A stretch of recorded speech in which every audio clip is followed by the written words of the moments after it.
Quelle est cette inscription sur la fontaine? Les Guillestrins, reconnaissant du travail de Joseph Salvat, auteur du projet du canal dérivé du torrent de Seillac. De mon temps, au XIIIe siècle, Guillestre était plus petite et s'organisait autour d'un château. Mais déjà, bien sûr, on cultivait les terres et faisait paître les bêtes. Le climat est rude ici, et l'été, les cultures poussent, mais manquent cruellement d'eau. Il faut croire que ce Salvat a eu la folle idée de détourner un torrent pour l'amener sur le plateau. Voyons ça. Il a fallu attendre 1872 pour que cet ingénieur, conducteur des ponts et chaussées, ait l'accord des autorités pour mettre en place son projet audacieux. Acheminer l'eau sur le plateau et ainsi doubler la surface cultivée.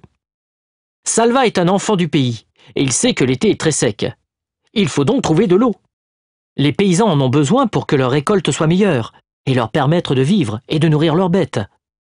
À l'époque, 9 habitants sur 10 cultivent la terre. Imaginez, il fallait du courage pour aller chercher l'eau du torrent. L'eau du Cristillan était prise à 1300 mètres d'altitude. Il fallait ensuite traverser des éboulis, percer des tunnels et creuser le canal sur près de 7 km de long. L'ouvrage passe même au-dessus d'une route, dans le Portehaut. Les travaux ont duré 4 ans. Tout un réseau de canaux permet, en ouvrant les vannes, d'irriguer les différentes parcelles. L'eau qui n'est pas utilisée poursuit son chemin par une grande cascade qui rejoint le Guil. Une partie du canal a été emportée par un éboulement en 1989 et l'ASA des canaux de Guillestre a effectué des travaux et a modernisé l'installation.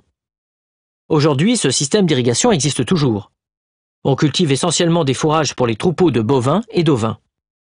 Montons jusqu'au plateau pour voir ces canaux.